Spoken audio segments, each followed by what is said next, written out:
Joe Pearl, you ready to talk extremism? Tim and Joel call it in the ring. Pro wrestling extremist Bray Wyatt has returned. He's very extreme. He's an extremist, one might say. I wouldn't go that far. ECW 2009 had the extremist down packed. You remember ECW when they rebranded and they did the WWE ECW? They called them extremists. Oh yeah, that was terrible. It was awful. They called all the men extremists and all the women were called vixens because they didn't want to call them divas. They wanted to be their own thing. That was brutal. It was awful. It was very bad. And this is coming as I was an OG ECW lover. Yeah. Seth Rollins coming out last night wearing his airbrushed RVD thing, and everyone was just like, "Oh, this is amazing!" Freaking Rollins. I enjoyed it. It was cute. It was cute. He could have not done the pants. He should have just worn a singlet. Oh, that would have been something else. That would have been the ultimate troll job. We've all seen plenty of Seth Rollins. I think he could have done the singlet. Seth versus RVD in Saudi Arabia. What do you think? No, don't bring back RVD. Although I saw him, he's still good, but I'm not a big nostalgic kick guy. I'm fine without seeing RVD again. His best. Well, you're gonna love Raw this Monday. What is it? Legends Night? No, it's the DX 25th anniversary. Yeah, I know. Show. Whatever. Not like they can do anything interesting anyway. Well, I mean, we'll see what happened because they did some pretty interesting stuff last night. I will say, was that the kinkiest wrestling show ever? Well, we're going to talk about it. We're going to talk about everything. Every single thing had a little something to it. Yeah. And if you want to get a little something to it for us, how about you leave us a thumbs up here on this video? And you can leave a comment as well if you're hanging out. Hey, chat, how you doing? Good to see you. I see you there. I appreciate y'all. And you should subscribe to Fightful Overbooked. We're dropping content every day. Yes, we dragged asses last week. Jeremy Lambert got married. Congratulations to Jeremy and to his wife. Lovely people. Had a great time last week at their wedding. But we are back on track. We're going to start posting daily again, and we're looking forward to that. So subscribe to us here at Fightful Overbooked. Also, you can donate a super chat here on youtube.com/FightfulOverbooked. It'll get your question or statement right on the air. It supports us as well and gives us a little warm, tingly feeling in the bottom of our heart. Isn't that right, Tim? That's right. And our Discord is open, so go ahead. Link in the description of the video. Don't tell Sean Ross Sapp. He won't believe that it exists anyway. But we have an Overbooked Discord, and we talk wrestling there, and food, and sports. Some people want to talk about the football because apparently the football is being played in the UK today, so everyone's all jazzed about that. Go get your cheese heads or something. I have no idea. All right. So they fly out the Wisconsin team. Apparently. That's weird. I mean, here's the thing about Oh, I keep forgetting though that everyone on sports teams isn't even close to where they're from because it's just a big bunch of made up nonsense. That's right. All you're supporting is the ownership being located in the town you live in, not the players. 99% of the players ain't from there. It'd be great if we had a league that was just like, no, everyone's got to be from the place they're from, and if you suck, you suck. Do you imagine who could do that? Could you do that? You could do that with hockey, I guess. You do it with the massive cities, right? Like you'd need very, very large metropolises like New York City and Toronto, and Chicago is probably fine. You have places with lots of people. Could you imagine? Well, first of all, I mean, I guess the Olympics are kind of like that. No, they're not at all because they also just bullshit that. Like they ferry people. They do. Oh. They ferry people around quite a bit. Like if you're not making a team in a certain country and you have any sort of claim, you can move to the other ones. Like it's a mess. You just had to obtain residence and prove that you have residence there. Yeah, but for an Olympian, it's easy, right? The government will help you. It's true. If you are an elite athlete, they are ready to bring you in and tell you, hey, look at this guy. He's from Kazakhstan, and really, he grew up in Kalamazoo. Yeah, look into it. That's very common. Anyway, we're going to talk about White Rabbit. We're going to talk about Extreme Rules. We got plenty to talk about. Graham kicks us off with a super chat saying this Tim Hortons coffee is brought to you by Tej. I know for a fact that you didn't watch GCW last night. Me? Yes. Oh, yeah. I heard what happened in the main event. Okay. So spoilers for those who haven't watched it yet. In the main event, it was a career versus title. Mox put up his GCW world title against Nick Gage. And if Nick Gage didn't win, he was going to be forced to retire. Now, let's face it, we all knew Nick wasn't going anywhere. And they announced that Mox also signed a new contract extension with AEW the night before. And in the match, they had Stokely Hathaway show up with W. Morrissey, aka Tej, the love child of Test and Edge. I loved that they did it. They kind of brought in a little bit of AEW to this GCW title match. And who knows? Maybe they'll do some more with it. It was a pretty good main event. It was I love Nick Gage. He sometimes is a little bit slow on the step, but those two had a really good storytelling match, and I enjoyed it. It was just weird seeing Stokely and W. Morrissey show up at GCW, but I'm excited. It should be fun to watch how that plays out. Yeah, that is fun. And, Nick Gage keeps getting to wrestle or do whatever he... I don't have any heat with the Olympics. It's just, I was just saying that the nationality thing is a bit arbitrary because it absolutely is. Like, you famously hate everybody and everything. That's not true at all. Every time we talk, you're just like, I hate this person. Yeah. I hate... If I ask you, hey, you want to go to Dynamite on Wednesday? You're like, no, I hate Ticketmaster. Oh, but everyone should hate Ticketmaster. That's true. Everyone. If you ain't hating, you ain't aware. You ain't living. Open your mind. And free. Was it free your head? Free. Yeah. Feed your brain. God. Feed your head. Great song though. That White Rabbit followed me to Cleveland. It followed me to Toronto. It's weird. It was just lurking me out, buddy. Yep. A lot of White Rabbit stuff. People are asking, are we going to Dynamite? We'll see. You want to buy me a ticket? You can do it in the super chat right there. I am paying that for wrestling. There's no wrestling on this earth that I care that much about. Sorry. Cheapest price for a ticket right now seems to be about $116 Canadian, which is 75 American. But I don't want to pay those prices. I'm sorry, I don't. Sean's going to be in town. I will probably hang out with him. And if you find Sean, then I'll probably be around. And I'm supposed to do a Q&A with Jimmy for Select at one point. So we'll get to that. Someone's asking in the chat, what are my thoughts on Impact having pay-per-views on Friday? And they say they think it's insane. I'm not a big fan. It seems to be kind of insane to me. Not a big fan. I would have loved to have watched SmackDown in full instead of having to speed run it. And then I watched Battle of the Belts. I didn't bother with Rampage. I just read the results, to be perfectly honest. Maybe I'll go back and watch Rampage. But honestly, both AEW shows were largely inconsequential, so it didn't matter. So I speed ran SmackDown, knowing that we had a pay-per-view to talk about. And listen, they're doing Hard to Kill on Friday the 13th of January, and I'm like, that's cute. I like that they took Friday the 13th to do it, but again, they're doing it at the cost of potentially... I was about to say, did they rearrange their entire yearly calendar just so they could nail one Friday the 13th? It's fine. It's going to be the show where Matt Cardona wins the Impact World Championship anyway. So hell yeah. I'm very excited with that. So anyway, long story short, I'm going to continue watching the Impact shows on Fridays. Probably going to try and watch those live and then just speed run through whatever's important on the other shows, because I can take it or leave it, but I'd rather watch the Impact stuff right now, mainly because it's my beat and because it's been entertaining. Can I add something to that? I miss Impact. You can watch Impact. I don't have time. You want to talk about the other stuff. You have a whole other show to talk about Impact. That's true. I do every Thursday at 10 p.m. over trying to balance. Yeah, you see, I talk right over your plug. Take that. Aha! Good on you. Watch not Impact. Next Thursday, I believe Steven Jensen's going to be joining me because Crest is still gallivanting all across California at TwitchCon and beyond. Tim, let's talk about Extreme Rules. Things got extreme 6 times. We got kinky. We did. It was very much the through thread in that show. A lot of people really enjoyed the opening contest of the Brawling Brutes and Imperium. I did too. It was very good. What did you think? There was a lot going on. They had somebody's recently removed bar placed at ringside for some reason. That was fun because the bar, I guess. Yeah, they set the bar. It's a Donnybrook. Yeah. They had a good fight. It was a lot of fun. They hit really hard. That what Christ bomb? What's it called? Are you talking about the crucifix bomb? Crucifix bomb. Thank you. Onto the announce table was tremendous. Gunther took it. Right person lost. They fed the pin to. It was Ludwig, right? Didn't they pin Vinci? You're right. It was Vinci. Yeah. It was well done. Sheamus just ate 2 L's. They got to give him something. I totally see why that happened. It's fine. Yeah, they did that weird finish on SmackDown with the Intercontinental Championship, and I'm sure they'll try and explain it away. But the match was very good. It's just one of those matches where these 6 men just want to beat the shit out of each other. Let them. That's the thing. I love when guys are willing to lay it in. It's just what are you here for? What are you building all those muscles for? If not extra padding?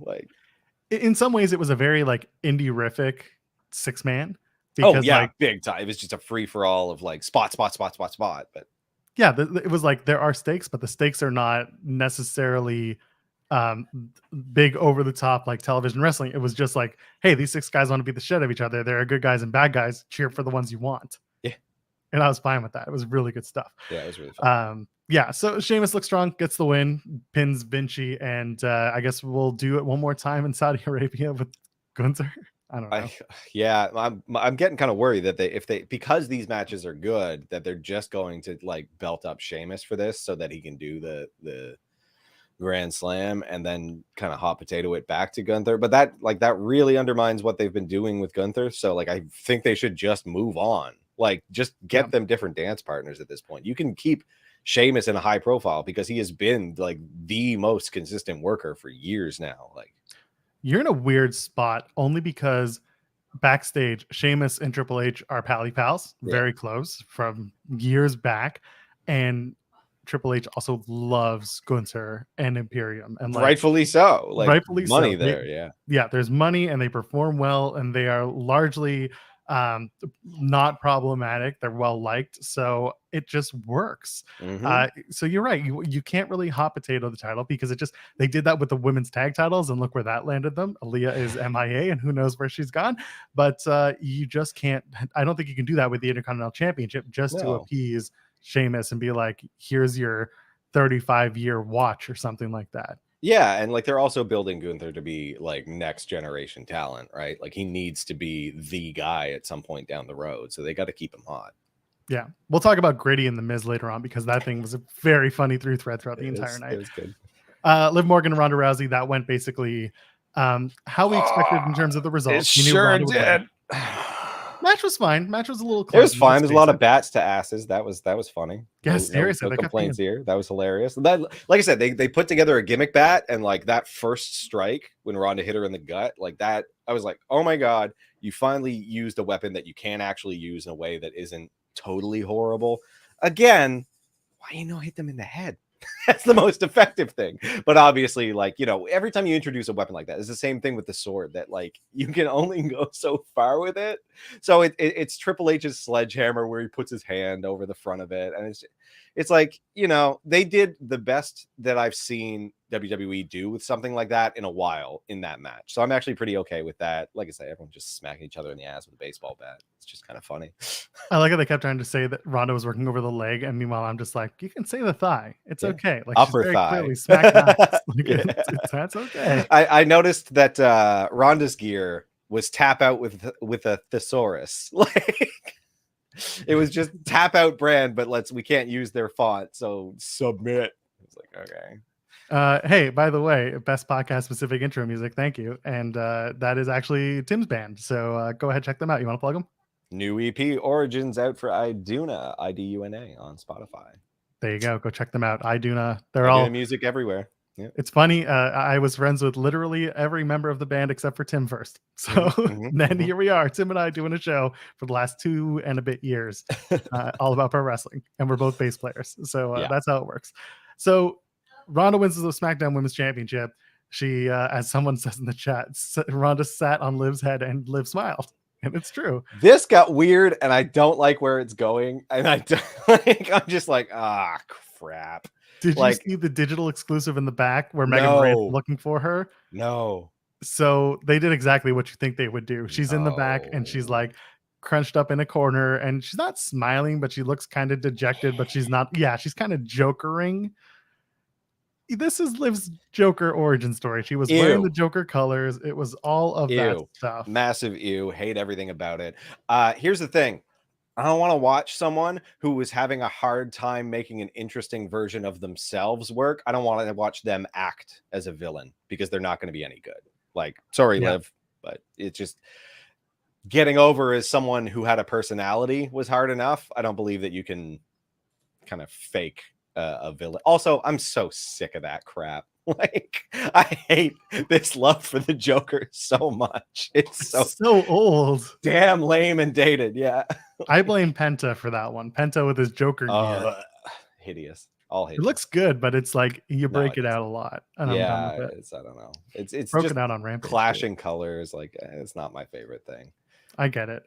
Yeah, I don't know. Sure, Punchline, yeah. Daughter. There you go. I love it. But listen, if this is a new character development for Liv, I'm okay with that, because we just saw her do an entire like title run as plucky underdog Liv Morgan. Yeah, which wasn't it wasn't great. I will say, trying to figure out how to tell that story. I've been crediting her because her stuff has been improving in terms of like the backstagers, but like that's a big jump. They're gonna have to take their sweet time getting there if I'm gonna be on board with it. Like it can't be a 180 shift. And also, when you get to a hardcore match or anything like that where there's plunder, it could be a little sloppy, and I don't really hate that. Yeah, it's yeah. okay. Again, like they did the senton spot again. Yes, fine. Like it's all fine. I didn't hate the match. I saw a lot of people really like crapping on it. I didn't think it was that bad. It got more time than I expected. The finish was chaos. I don't know what Ronda was doing, but it was more believable. Like I'll give him that. So yeah. So Ronda Rousey's the champion. Who's the but here we go. Let's address the real through thread again. You know, she smiled when she passed out from being choked. That's right. Just saying, like there is a through thread here after taking all the bats to the beehive. Rhea Ripley's in the back watching the match and be like, "That bitch, she took my gimmick." Yeah. Yeah, it was a good theme. I really enjoyed this. Ronda versus Ripley in a choke off thigh choke out. Jesus. Anyway, let's move on. Scarlett was with Karrion Kross and played big role in Karrion Kross getting the win over Drew McIntyre in a strap match.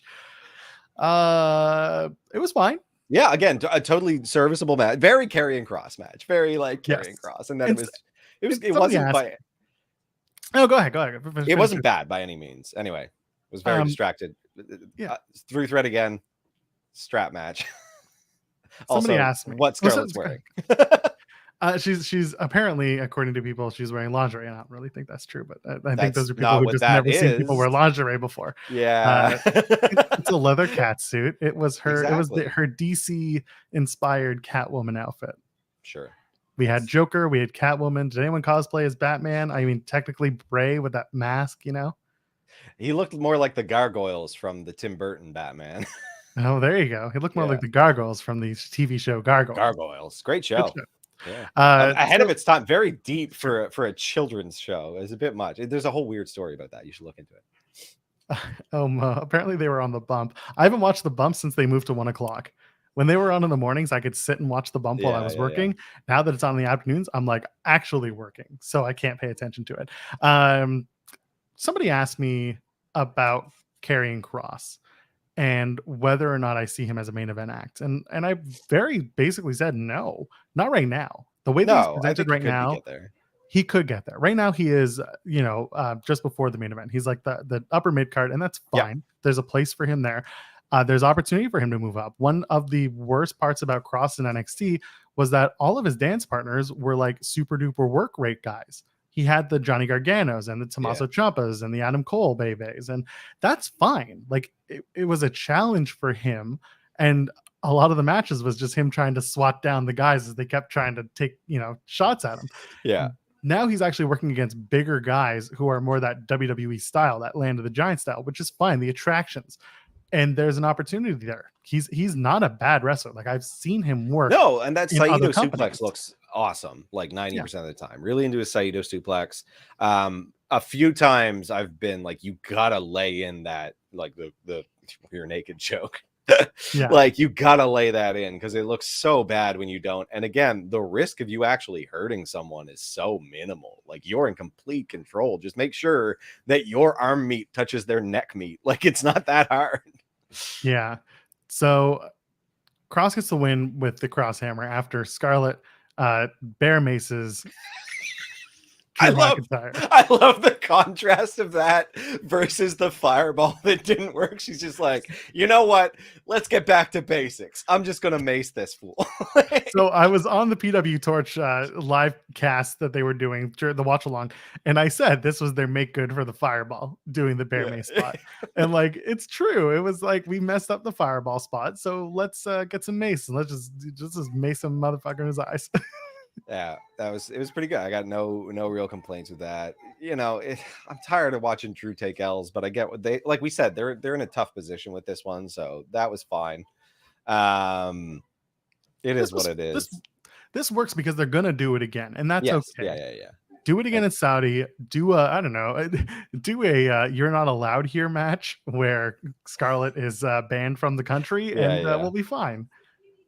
Then Cross has also got to wear the mask again. That's how you got to do it. Yeah. Going all the way back to 2021. It's fine.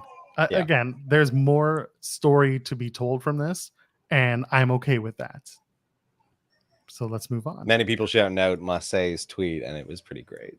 What was it? I missed it. He was just like, "Oh my god, she sprayed him with Marseille."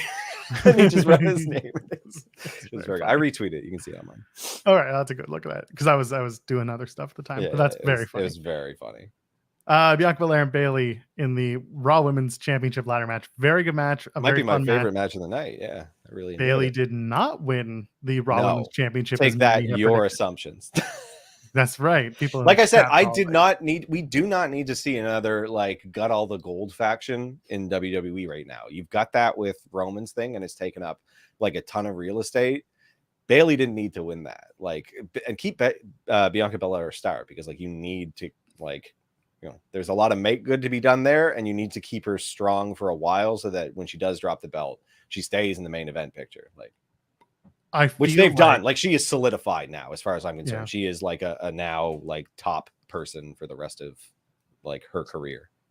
It feels like Bianca is going to get Rhea next, which is what it was supposed to be months ago before Rhea was injured. And now that Rhea has been active again, or at least doing the moves, as they say, we could be seeing Belair and Rhea somewhere soon, probably after Survivor Series, and that might be the next big threat to Bianca Belair. Totally, I'm fine with that. Bayley looked good in defeat.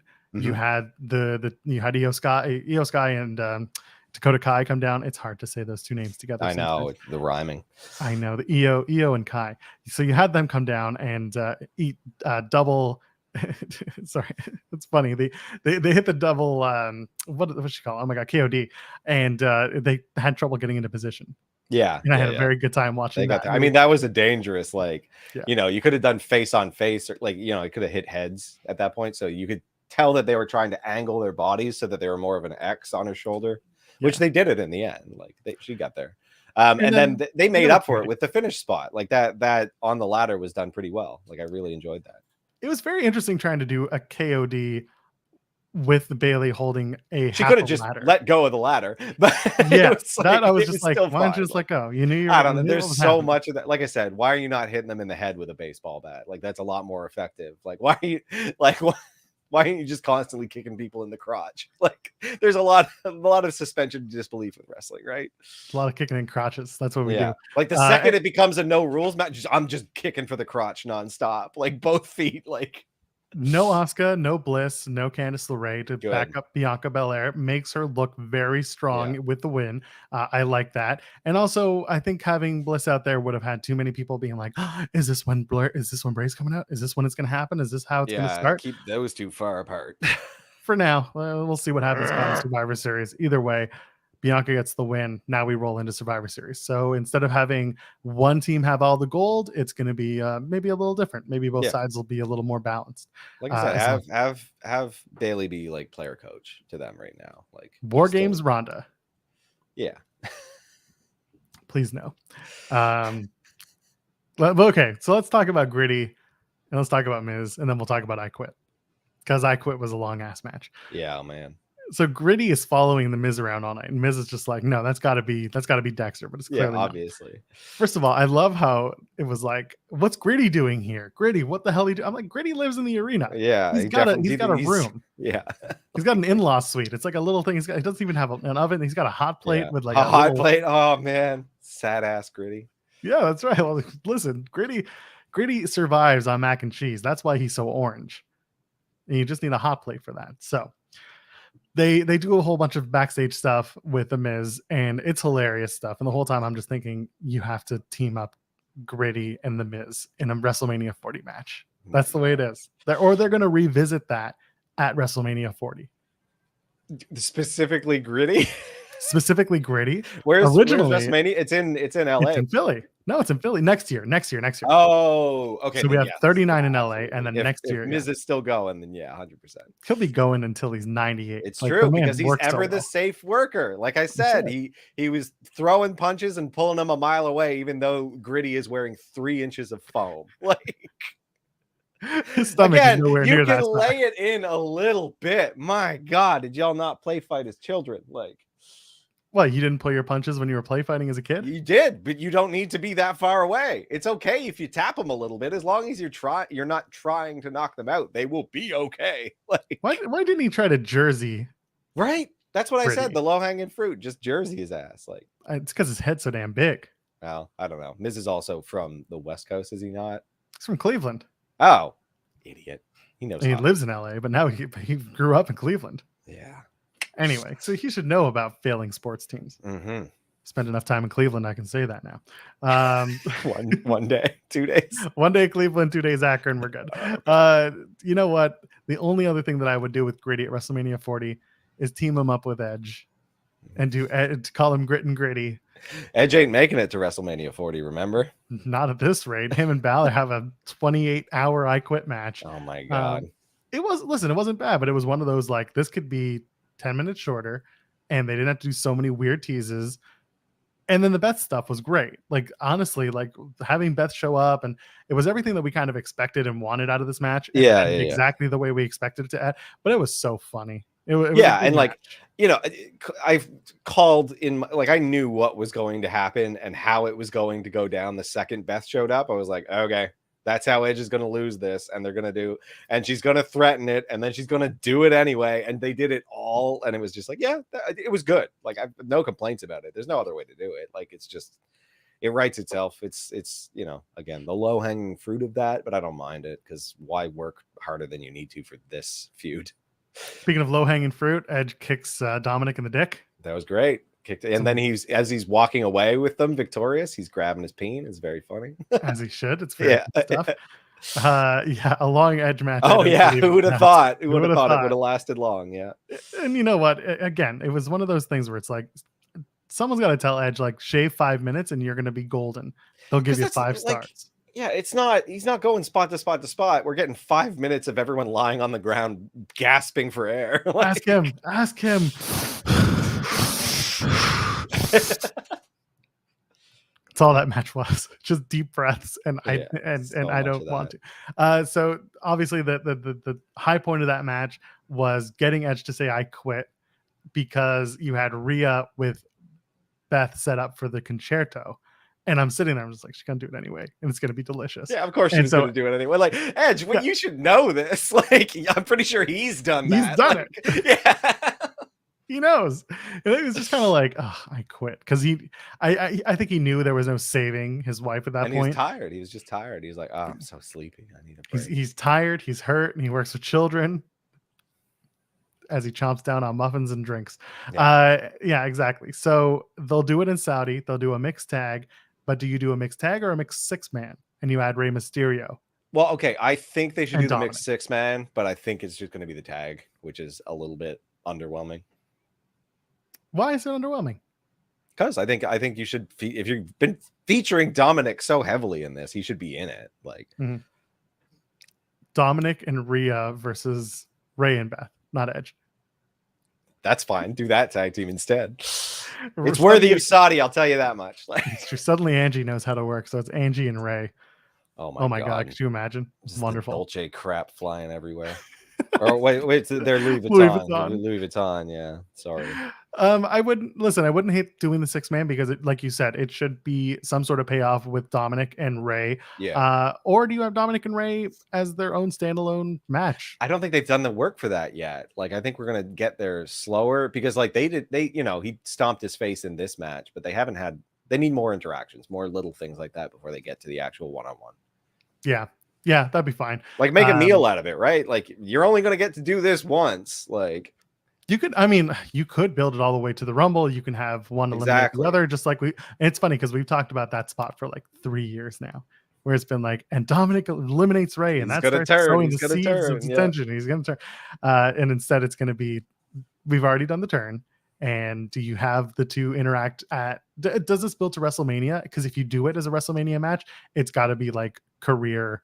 Oh, it'll have a step. Yeah, a big step. Yeah. Which is fine. Like, I think they could do that. Yeah, you're not going to unmask Rey Mysterio again. You've already done that. And you also don't like need to. Everyone knows what he looks like. He's not good at keeping his, like. He doesn't need to. After 98 happened, he was like, we got this. You should have, you should do Dom and Ray at WrestleMania with Kevin Nash as a special guest referee. just towering above both of them. Just like hands on their heads as they're like, I'm the guy who got him to take his mask off the first time. So here we go. You got a bottle of red for me and we'll go. Hey, some ravioli at ringside. Let's go. All right. Oh my God. I don't know why he suddenly turns into Owen Wilson. Okay. All right. Wow. Wow, it's a lot deeper when he does it, though. Our main event is Fight Pit. Oh, wait, no. We missed this one. Finn comes out in a weird studded gimp mask. Who someone accurately pointed out, Finn is going through an identity crisis. Like, the guy's wearing bandanas, he's wearing that weird mask. Like, what? Who are you? As soon as he had to put on pants, it just blew his mind, and he's like, how do I stand out? Meanwhile, he's got 8 abs. So he comes out wearing that Gimp meets Hellraiser meets Daft Punk mask. Yeah. I'm surprised it wasn't LED. Mask that would have been hilarious. Just some purple like slow throb. Oh, it's given penis. I don't know. He just shows up and he's wearing this mask and it's fine. It's like just very strange. And some people were just pointing out all the ridiculousness of Finn Balor, including, he used to wear a bandana when he was doing prison Finn. Prison Mike, prison. Oh, Finn. And he's got the gang colors in the back pocket while he's running too. It's like, okay. And it does look very cool because he's got his little cape flapping behind him when he does his runs. But like, it's just funny. Careful with the flow throb. It was already enough for it. It's true. Dum. It was whatever. It was fine. Yeah, it was funny. I've got no complaints. It was very funny. It was all good. It's just a long match. As soon as I saw they were getting a lot of time, I was like. Finn saw Edge show up at Cardiff with that weird Generico mask. And he's like, hold my beer. hold my meth. And here we go. So main event, like we were saying, Matt Riddle, Seth Rollins, and Fight Pit. Daniel Cormier comes out and everyone's just like, this looks like somebody ate Daniel Cormier. No, he's retired, man. What do you want? He had a hard you remember the towel? It wasn't easy when he was on. Like, someone said the Fiend's no longer coming back because Daniel Cormier ate the Fiend. He ate the White Rabbit. And I said, you eat the White Rabbit, you become the White Rabbit. That's just how it goes. Daniel Cormier is the Fiend. So, he was honestly kind of underwhelming in this. Like, they had nothing for him. They had no ideas to give him other than, I don't know, go out there, be a ref, and when someone touches you, be a little mean about it. Like, my favorite part of that match is when Seth and Riddle go up to the second level, and he's just like, DC's like, I ain't climbing that. No, you didn't pay me. Y'all didn't pay me enough. You didn't put a ladder in the ring. There is no way for me to climb. I ain't doing it. And Seth is just talking shit. He's just yelling out, like, what are you gonna do? Come up here. And Cormier's just like, well, he got me there. The match itself was actually a lot of fun. Do you like what they did to Fight Pit with the they did the colors around the top of the cage, they did the LEDs underneath, and the extra lighting coming into the cage itself or into the ring? Yeah, I did. I thought it was fine. I thought it was interesting. A lot of camera real estate they could have done better with. Like, they had those gaping corners that they could have just had them stand up on the on the steps and kind of squeeze in there for a bit more of an unobstructed shot. Not to mention just put stuff in the corners and tell them not to mess it up. Like they had one GoPro style thing that could have been better. But they could have had one in every corner, you know, like the crane shots were some of the better ones, but they only could really employ them once they were up on the top platform, unfortunately. Even though they had something that was doing an overhead, they had 2 cameras in like a crane position. So I don't know. It was interesting. There's a lot to work with that. I'd be happy to see it again. The only thing that kind of got me is like, you got to get him down here, and no one just like dumped his ass down. Like, I think that would have been a better ending spot than the senton was, because I thought that was a little bit botched. He just got he got rightfully a little bit nervous, and you saw his knees go down before the rest of his body, and like it still looked cool, but I don't think that it had the effect that they were going for with the planning. So I thought like just have him like get him down here, and he's like okay, and just shovels his ass down. You can take that spot pretty safely, like. And Michael Cole then had the excuse to yell like Mick Foley in Hell in a Cell. You know, it's giving Hell in a Cell. Yeah, I was like, that was when he did that botched buckle bomb too, and it was like, oh, it was so bad. It didn't look great. No, but I think they were both afraid. They got it at the right angle to make it look okay. Like it's just, yeah, you could tell that they're both scared. Like, which is again, no the last shade. Thing you want, like, the last thing you want is petrifying. that thing breaking, like that chain link fence breaking, especially from the top of it. Yeah. So yeah, I think that there's a lot of potential there as a new match style. They just need to keep working it. And we've seen crazy stuff on NXT for it. It's just like now they got to rework it for the main show, I think. Riddle does the Broton, possibly breaks his ass in the process. He did seem, we were like, is that real pain? He was like, ah. Again, and, like it would have been fine if he just kind of had the confidence to do it, and you just saw his knees. Like he went down before and didn't have the distance to do it comfortably. It was just he got a little scared, and it kind of made it scarier. And then eventually they do the triangle choke, and then Seth hits power bombs, which is great. I love that Seth had a little bit of fight left, strongish despite him losing perpetually. Like. And then Riddle keeps it in, and he gets the tap out from Rollins. It was a very quick, very sudden finish. Yep.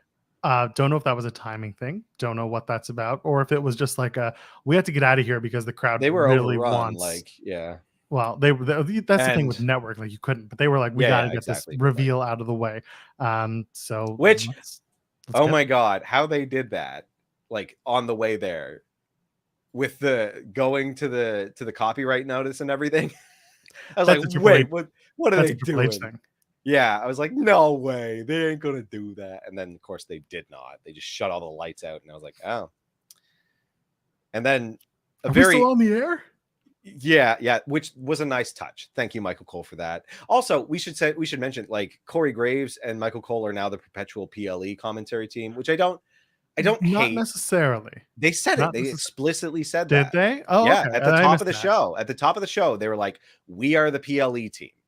Like one from Raw, one from SmackDown, and like given their veterancy, that makes perfect sense. Like, it's a kind of a no-brainer. I'm not a huge Corey Graves guy, but he's not bad. Like, he's fine. I would prefer if it was just Wade Barrett, like, because I love him. Like him and Michael Cole, great pairing. Love this. Glad this is the new SmackDown team. Raw. I don't like me, Kevin. You don't like KP? He's okay. I didn't like him backstage, so like I don't know why I'm gonna like him even more. Like he's kind of inconsequential. Exactly, and that's okay. That's fine as long as he's calling the moves and as long as he's doing a good enough job. I'm okay with it. We'll see. I honestly think that Corey and Byron had a better dynamic, but we'll see. Listen, the only thing I'm not looking forward to, I'm seriously contemplating skipping Tuesdays because I don't want to listen to Booker T on. They have made that show unwatchable for me now. That was it. That's the last straw. I don't want to listen to Booker T for any amount of time. Like, I will take Jericho screaming at me. Period. Easily. Chat's gonna be like, that's what did it. But I haven't been watching it for a long time, but now I ain't coming back. Like, that's all that solidified. Listen, I am who I am. I'll probably still watch it, but I'm gonna sit there being like, fucking Booker T. It's something else. Anyway, where were we off before I got on this tangent? The lights go down, and are we still Michael on Cole, the air? Are we still on the air? Great touch. Fantastic. So they've done this before with a lot of NXT takeovers where the copyright screen goes up and then goes down and then something happens, and it's great and it's cool stuff. They do a whole big old tease, and the crowd is just hot. They know something's coming. They know what's happening. We get an arrhythmic whole world in his hands. Yes. That was great in me. That? I don't know, but that annoyed the hell out of me because it was so not, there was no flow, no rhythm to it, just like arrhythmically choking out that. Code Orange did a tweet with the White Rabbit thing, so it makes me think it was one of the guys from that band, which yeah, they got the lack of rhythm there. Yeah, no surprise. Did you?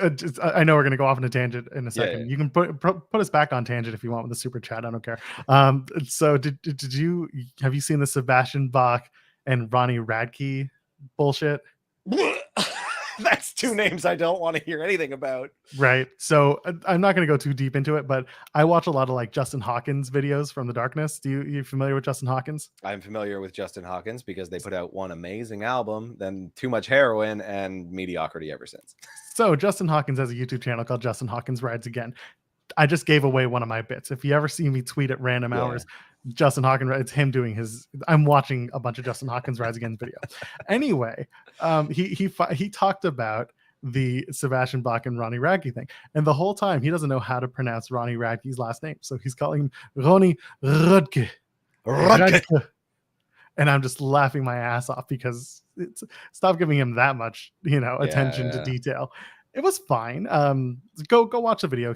Listen, this thing is just whatever. The Sebastian Bach Ronnie Radke thing is funny. Ronnie Radke's still a piece of shit. Anyway, so and that's still technically a wrestling talk because he is for some reason dating someone in AEW who whatever. Lights go down. Everyone's watching. Everyone's got their cell phone cameras out, and everyone's excited. They got their lights on, and they're doing that whole world thing. And then all of a sudden, they cut to different characters in the crowd, and they are just the most heinous looking things I've ever seen. They did Huskus the Pig with his stomach hanging out, and I was like, wow, Karrion Kross has let himself go in the last 20 minutes. No. And then they do what do they do? Mercy is next, I guess. Yeah, that's the Vulture. Yeah, and he's looking good with that the Hawaiian shirt on. Abby the Witch is there. Abby looks different. Like I didn't even recognize it. Yeah. I guess she was a skull in the other, but she was more like yeah. But this was like it looked like the skull of a cow or something. And then the Fiend in the front row, and I was up until that I was like, shit, crap, and then the Fiend was there, and I was like, okay, there's hope for a better interpretation. Let's watch what happens. I knew that it wasn't Bray. Because the person it's like all stout and wide, but like not in the same way. The person was just tiny. And Bray's got a very specific body shape that I don't think I like. The only one similar might be Ron Perlman if he went to the gym a lot more. Like Oh, and Ramblin' Rabbit. I forgot about Drugs Bunny over there. Drugs Bunny. Just out there looking haggard as anyway. It was way closer to the Donnie Darko Rabbit. That one now. Yeah. And then they go into the Firefly Funhouse, and everyone's dead and it's all covered dusty, with cobwebs. Yeah. Now, does that mean it's over, or does that mean they're cleaning it up and bringing it back? Impossible to tell. That's the thing. It's yeah. Is that an original, or did you steal that? That's me, baby. Beautiful. Like you're gonna see that a lot more now. Someone's taken that. Someone's using it. Yeah. So, oh my God. Yeah, I don't know where this is going. It could be, like I said, remember what I said when he was coming back. This is it. He can either prove to me that it was Vince McMahon holding him down all along, or he's going to show me his whole ass and be like, oh yeah, you're kind of dumb. And we'll see. The jury is still out after that display because I do not know. If he is making a faction of come alive puppets, no thank you. I want nothing to do with that. It has been the dumbest, lamest recirculated concept that the internet has taken and run with. And let me tell you, it's not the best and brightest of the internet. It's people whose opinions I don't love. So yeah, exactly. And so we'll see where it plays out. We'll see what happens. I'm seeing in the chat that they're saying the skull that Abby was wearing was the Luke the Luke Harper skull. That's a nice touch. No problem. And that is a nice touch. If that's the case, all about that. That's it's funny, Graham. You mentioned the reminded you of Saw. My wife, who doesn't watch horror movies, immediately said Saw when she saw that. So I think that was intentional. Yeah, because like if she can pick up on it, then like. So it looks like the Fiend is not really a thing in this iteration of Bray Wyatt. That's so exactly like having the Fiend be external from Bray Wyatt gave me a little bit of hope. I was like, okay, no, we're taking a trip through where he's been to get to this new doorway, this new opening, this new portal, right? So he comes out and he's got that mask and he looks like a weird gargoyle. And I was like, okay, I don't love that mask. I hope that's not a thing. But then he takes it off. And it was with like a certain type of intent that gave me some hope that maybe we're not going to focus on the mask thing, that maybe it is Bray Wyatt again. So and people comparing it to the Black Phone one. Yeah, big time that look. Like I'm gonna pull up that photo. I mean, it's currently it's the what thumbnail? Do you call it? The thumbnail. Yeah. But I'm gonna bring it up just so people can see. But vamp for a sec. Talk while I put this. Yeah. So okay, he kicks open the door, and that's all cool. And he does the World Eater like blow out the lantern thing, and he's Bray Wyatt, and that's what I'm really really hoping that this is going to be, because he can do this right. All he has to do is never have a belt ever. Like, yeah. So like, it would be tough to wrestle in that. No, like he's got sight, but like breathing in that looks cumbersome. So I don't know that it's going to be a big wrestle thing. I don't think he's going to do, I got to put up the overlay again. I don't think he's going to do any weird mask stuff. I think he's going to wrestle as Bray. And then I think that the Fiend does become a character that he does once in a while. Demon, yeah. Yeah, and that's fine. Like, it's understandable. Totally. No issue with that. But other than that, I mean, if this is a completely different character, we saw that this week they announced that they brought in someone from I think from Marvel, who's also a big wrestling fan. I forget his name. I think his last name is Lee, but either way, someone in the chat's can remind me who it is. But either way, this guy is a continuity nerd, and that's something that WWE's needed forever and ever. So much, yeah. And now there's an opportunity here to actually have someone who can not only tell the story, but also continue to make the story make sense. And that's good. We need that. Like, because I think Bray has a lot of great ideas. It's just I'm not 100% sold on the execution yet. And that's not necessarily his fault. It's because of Vince McMahon's touch, maybe. But we don't know that for sure. We aren't backstage. We weren't there for those conversations as much as anyone wants to pretend they were. Like, Bray might have screwed up his gimmicks himself for all we know. And I'm not willing to give him 100% like benefit of the doubt on that. I'm willing to see this, but he has never done anything flawless yet. So let me see him stick the landing on this. If we go into this like edgy 14-year-old crap with all the Dante references, if this turns into an Alice in Wonderland thing, I'm not invested. Like I'm going to think it's really small-minded, like again, an edgy 14-year-old thing that is like great for pro wrestling. I'm not saying that if you enjoy that, there's something wrong. It's just definitely not for me. And that like, and that's the thing. Like, I don't think that I'm not saying Bray Wyatt's a genius yet. I won't say it until I see that he does something really, truly creative. Firefly Funhouse was a tremendous gimmick idea that never got its fair shake because of the other garbage, right? So we'll see. Like, he's had lots of really strong ideas. The execution has never been good. And it's not his fault. It may be not his fault. It could be Vince. So I think when Triple H was on Ariel Helwani's show, he put it best, because Helwani asked about a bunch of free agents who had not yet fully officially signed, or at least shown up on TV. So he'd asked about Braun Strowman, he asked about Naomi and Sasha last, and he asked about Bray Wyatt. And when he asked about Bray Wyatt, I think Triple H had the best answer, and that was, when you have a guy who was that creative, and has this many ideas and a billion ideas a minute, you need to harness that creativity, and you need to work with him collaboratively to see the vision that both operates for the character and for the company. And I think Triple H knocked it out of the park with that answer, because it's exactly what was needed for Bray Wyatt to feel like coming back isn't just him being told, this is your character, we're going to take care of it for you. This is his character. These are his ideas. He has people who he can lean on, that he can work with, and potentially make this into a much bigger role. And it never felt to me, and I could be wrong because I don't know the inner workings of backstage when it comes to this, it never felt like Bray was like, give me the title, Give me the championship, and I'm going to be the guy. And here's the thing. Like, as much as I'm saying that, that's just because we don't know for sure. Like, it's just like, I don't know absolutely for certain.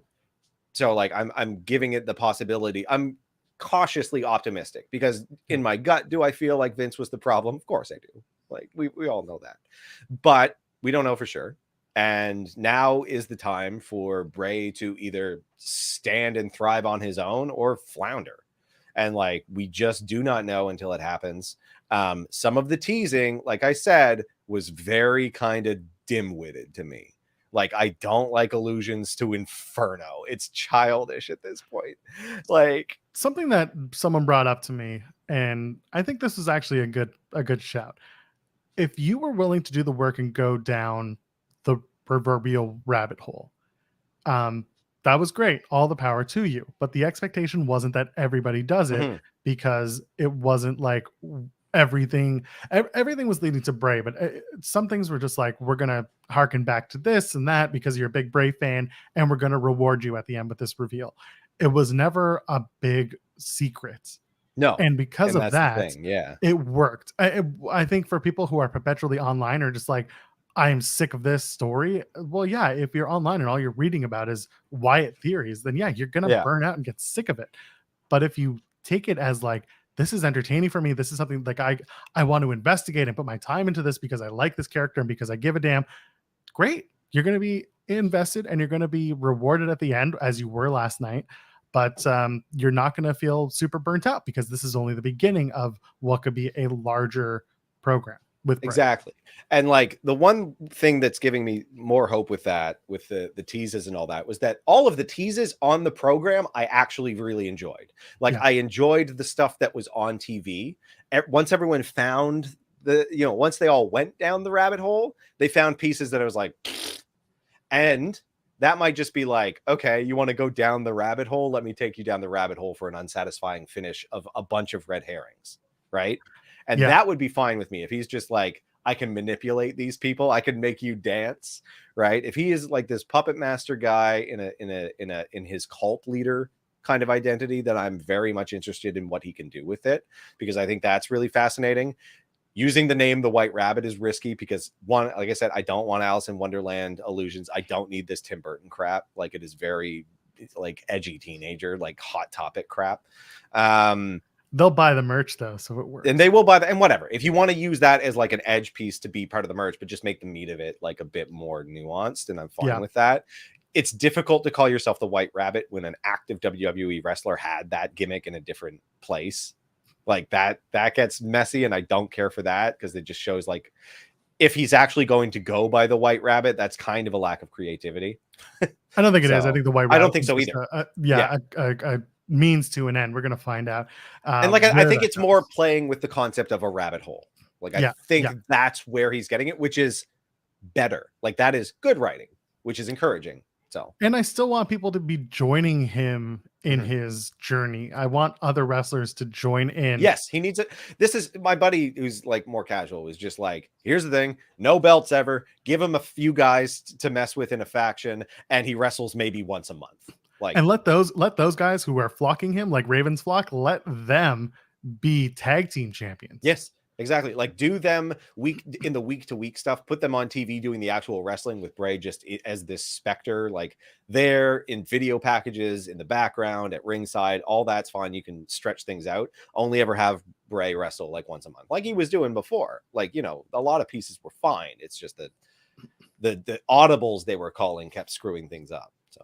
So it's funny. I see in the chat people saying bring in Rowan and Bo Dallas. If it's never going to happen, if Bray came to Impact, they would have done that. Yes, Impact would have brought them in and done, not necessarily like done a title story, but they wouldn't have given them the titles. Or maybe they would have, because Impact loves bringing in people from the outside and giving them titles on their first nights in. C1 Kazarian, Frankie. I'm not going to talk about that here, especially with everything that's going to go on after the fact. I'm not going to spoil you. So I see in the chat, people are talking about who else is unsigned. Bronson Reed does have an NJPW contract. He has a New Japan contract. Leo Rush has been appearing for GCW. He showed up the other night. Tegan Knox there's a lot of visa stuff going on there. I don't know what's going on. Big Damo was supposed to be doing controlling narrative stuff. Drake Maverick does work for the company already, doing creative as a producer, and Sasha Naomi. So, okay. I'm not saying anything official. I'm not saying that this is not a report. Don't take it as such. Not that anyone ever would, because no one ever takes it seriously. That's why we're on it Sundays at noon. I think they've been back for a while. And I think that, and I've said this before, and I'll say it again, I think a lot of their appearances are coming from WWE coordinated. Yeah. Yeah. And they're working very much as like a don't talk about us, don't mention us. You go and you do these things, and you're just the hottest people going right now. You're on the ascent, you're on the rise, you're big Hollywood stars, you're walking New York Fashion Week, you're appearing on the red carpet for She-Hulk, you're doing all this stuff together. And yeah, which like I didn't know I'm surprised that they're that close. Like I didn't know. Well, that's the thing. When I keep seeing Sasha is like with Naomi, I'm like, they're not that bestie. Yeah, bestie. They're like friends. They were always friendly. Yeah, I didn't know they were like an inseparable pair though, which is strange in IRL, you know? Like that's what always kind of caught me. And then, you know, the other week Naomi was like, I have I have headshots now. And I was just like, yeah, okay, you have headshots now. Guess who else can get headshots? I can get headshots. Yeah, literally anyone. I really do think that they've signed. I really do think they're coming back. And I really do think that, you know, around Survivor Series, if not at the event itself, is where you unleash them back into the WWE world. I'm glad they've shown restraint with it, though. I'm glad to have them still be gone for all this time. Like I'm not. And again, I think the intention, by any of the anticipation, right? And again, I believe highly that the anticipation, the plan for them was to do all of the things that they are currently doing. Yeah. But once Triple H came into control, they were like, let's keep doing this. Let's keep bringing you doing it. Let's get you onto bigger and better projects, bigger and better events, and you will show up and walk red carpets and do all this stuff. But then you come back to us. Yeah. There you go. Yeah. Yeah, with Bronson Reed, I'm pretty sure he has a deal of some sort with New Japan. I just to answer that in the chat, but I don't think he's a free agent, and I do think they could be mystery partners for War Games. Sasha and Naomi could, and if anything, you would have two people get taken out by them, and they would come and just join the fray. Why not? Sure. Do you bring them back as faces or heels? They got to be faces. They got to be faces. It's got to be face. Yeah. I don't know, that part of things has been bungled a bit lately. This division of who I'm supposed to root for, both AEW and WWE. Everybody's a damn tweener, and I'm sick of it. Like the Ronda Liv match was baffling because it's like I don't know who the fans are supposed to be behind here. Like I don't know what's going on. And it's the same that like that's like everybody in AEW right now. I don't know if Pac is like a villain or not. Like he keeps cheating, but no one cares. Like, but then they make hay out of the Jericho stuff. So I don't know. I don't know what is going on anymore. So this has been a largely WWE show because Extreme Rules. Yeah, they just had a pay-per-view. Well, let just last couple of things about AEW, and actually, I want to mention GREEKTOWN Wrestling is next week. We're hoping to be there. I got to reach out to Channing and get our stuff all sorted out, especially now because we found out last night. So first of all, it was supposed to be Godfather was supposed to appear. Yeah. And then Godfather couldn't appear. So then it was going to be Billy Gunn. And then Daddy Ass was like, I can't do the show. So now they replaced him with a huge upgrade, in my opinion. They brought in Wardlow for GREEKTOWN Pro Wrestling this week. Or I guess it's next Friday or Saturday. We'll be there. Well, my hope is to interview Wardlow. Don't quote me on that, but I'm going to try my best to get a few words with him, even 5 minutes, have some fun. And GREEKTOWN's going to be running on the Friday night at the church as it should be, Tim. But I'm looking forward to that. Is it Friday night? Is it Friday or is it Friday or Saturday? It's normally Saturdays. Did they change? Maybe they did for this one. Oh shit. Okay. Let me get the stuff and we'll figure it out. But anyway, so there's that. And while we do that, let's very quickly touch on we mentioned it offline, you and I, the Sammy Guevara and Andrade stuff. I only want your opinion on this because you and I talk about how you're not like attached to the news of wrestling and the backstage stuff. You largely want to watch the show and get invested through the shows. You heard about what happened with Sammy and Andrade. Yeah, kind of. I don't understand really what's happening with Andrade. Like I don't know. Andrade's upset. He gave an interview in Spanish and basically called out Sammy Guevara and talked about a time when Sammy was crying over having his Andrade's shots being too hard, and then Sammy and Andrade got into it on Twitter. All right, yeah, and Sammy Guevara just piling on the like, why am I supposed to like you? Yeah, so Sammy the gaslighter, and then Andrade showed up at TV, and reportedly they got into a scuffle. Andrade was sent home. Sammy was kept on the show, wrestled the main event, got the pin, which feel how you feel. Which is like, why are we continuing to make such bad decisions? Anyway, whatever. I just want your opinion on it before we go off the air, because it is something that we've seen, unfortunately, quite a bit of, in that a lot of the backstage stuff is becoming part of the AEW lore, or it's taking away from the planning of the shows. I mean, it's taking away from it if they have to rewrite shows the night of because of it. The personnel decisions they're making are confusing, but I mean, it's not that confusing when you have a rich boy, like a rich daddy's boy running something like that. He doesn't know anything about people management. This is a mess. Andrade, if he's being sent home, so should have Sammy. Like, I don't care who was the provocateur in there. Like, Sammy clearly has a track record of problematic behavior. It would be fine if they could turn this into something interesting and do this meta like tease where they're breaking the fourth wall and kind of making like lying to people about stuff. They're already doing this right now. Are they doing it? I mean, they did it with the MJF story. They're going to eventually do it. Well, and that's the thing. Like, lead if they come back, if all of them come back. No. You're misunderstanding.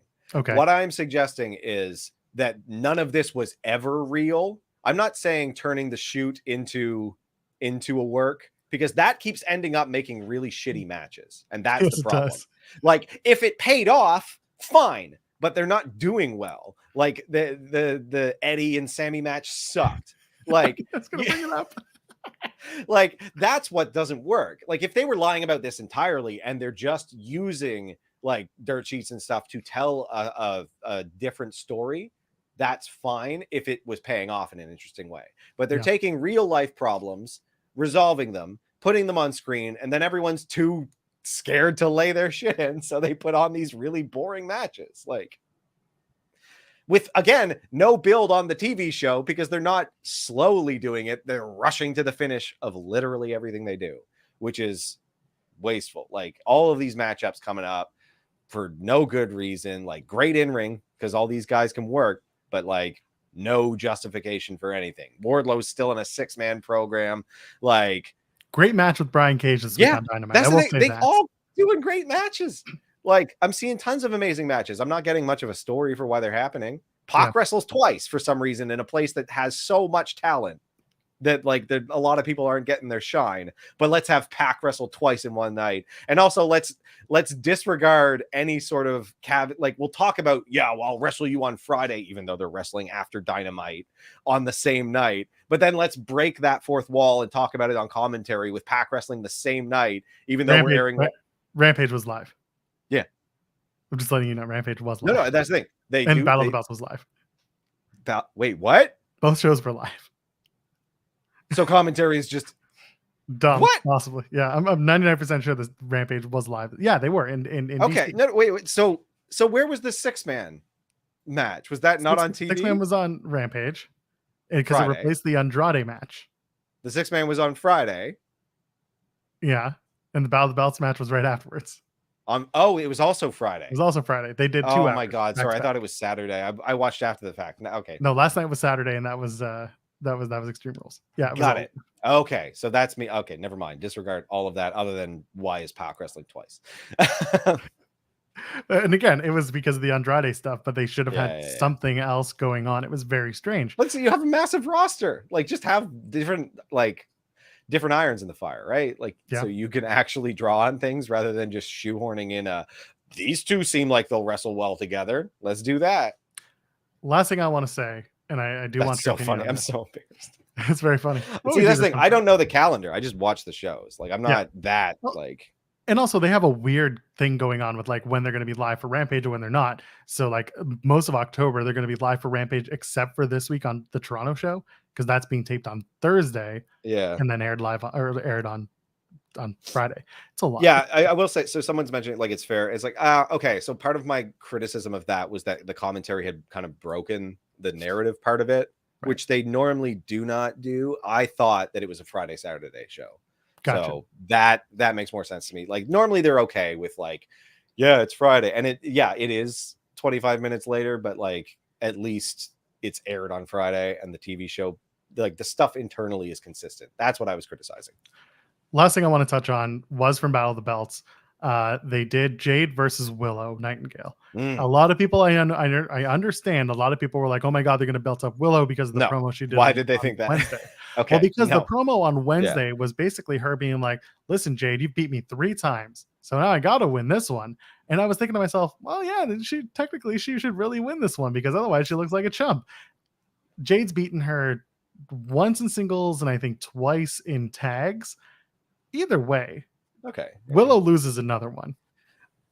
It was like to Jade, and I just think it's such a stupid thing to. Why bring that up? Yeah. Why would you bring up the fact that you've lost to Jade so much that you're going to lose again? It was very silly. I mean, Willow's got time to build back up, so I'm less concerned about that. Like, I think it's important to keep Jade super strong, but yeah. Maybe just find Jade a different dance partner. I'm all for it. You know what? I'm all for them running Willow versus Jade, but I'm not for Willow having her promo be like, "You beat my ass a bunch, so maybe you'll do it again." I didn't like that. And I don't know, that could have just been a slip that they decided to keep in because it's managed. No, it wasn't. It was in there. Very clearly in there. And then Tim, they do the Nyla LOL I got your belt. Oh my god, yeah, that irritated me. I was like, oh, this again?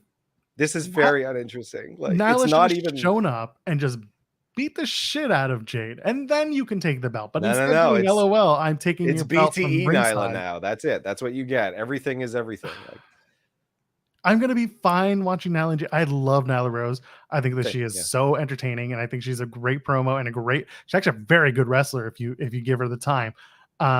It's going to be interesting to see how her and Jade work, but just the way that they went from the Willow into the Nyla thing, like it just did not work. The ability to tell a story is just really lacking because like that's such a point. And like, why is Vicky Guerrero still with Nyla? She doesn't need it was very strange. Yeah.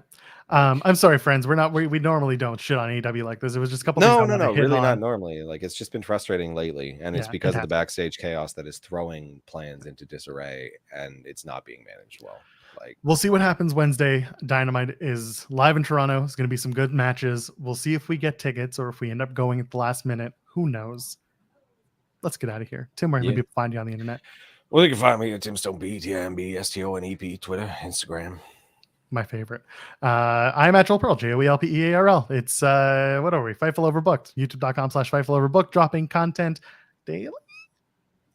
Hopefully. Canadian friends, happy Thanksgiving. It is Thanksgiving weekend here in Canada. So hope you enjoyed some time with family and friends, whatever you choose to do. Let's get out of here. Did I do the thing? I am at Joel. Yeah, I said that. And I said the thing. And then I got to say the last thing, the ladies, gentlemen, friends beyond the binary. We'll see you in the next one. Cheers. Bye-bye.